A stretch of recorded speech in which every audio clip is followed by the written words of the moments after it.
Bencana. Banyak 1 dari 3 remaja berusia 10 hingga 17 tahun di Indonesia memiliki masalah kesehatan mental. Mengakhiri hidupnya terjun dari Pemirsa, seorang mahasiswa ditemukan tewas usai loncat dari lantai 4 rumah kos Jalan Mahasiswi tewas di kamar indekos. Mahasiswi nekat mengakhiri hidupnya dengan melompat dari lantai 4 Mall Paragon Semarang.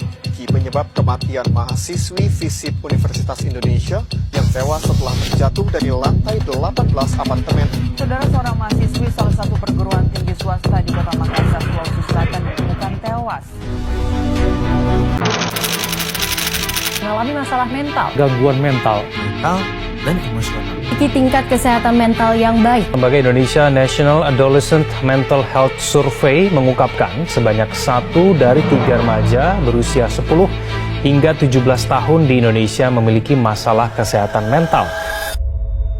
Masa remaja adalah masa yang penting dalam mewujudkan generasi yang akan datang yang sehat, tangguh, dan produktif. Kesehatan mental remaja juga memainkan peran penting dalam menentukan kualitas hidup dan kesejahteraan mereka. Meski demikian, kesadaran terhadap pentingnya kesehatan mental bagi remaja ini seharusnya tidak hanya menjadi tanggung jawab orang tua dan keluarga semata, tapi juga masyarakat. A few moments later. Assalamualaikum warahmatullahi wabarakatuh. Perkenalkan, nama saya Datia Lukitasari dengan NIM PO 7120324095 dari kelas 1B. Di sini saya akan membuat video edukasi tentang gangguan kecemasan atau ansietas. Selamat menonton.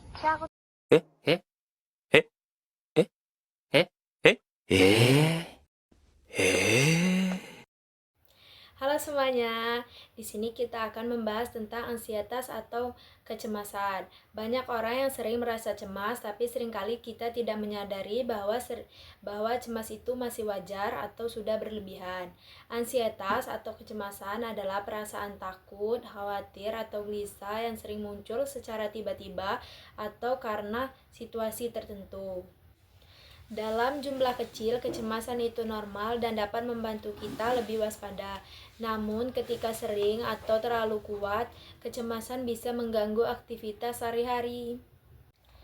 Gejala kecemasan bisa berbeda-beda, tetapi yang sering muncul ialah yang pertama, jantung berdebar-debar, yang kedua, keringat berlebih, yang ketiga, sulit tidur, yang keempat, sering lelah, yang kelima, pikiran terasa penuh dengan kekhawatiran. Ada beberapa cara sederhana yang bisa kita lakukan untuk mengurangi kecemasan. Misalnya yang pertama, tarik napas dalam dan perlahan. 2. Lakukan aktivitas fisik ringan seperti jalan kaki. 3. Curhat atau bercerita dengan orang yang dipercaya. 4. Kurangi konsumsi kafein. Yang kelima, melatih pikiran positif.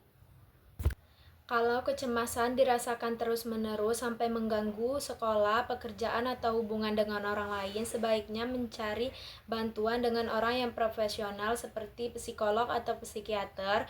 Perlu diingat, tidak apa-apa meminta bantuan dengan orang lain, karena kesehatan mental sama pentingnya dengan kesehatan fisik. Itu saja edukasi dari saya ucapkan terima kasih. Bye-bye.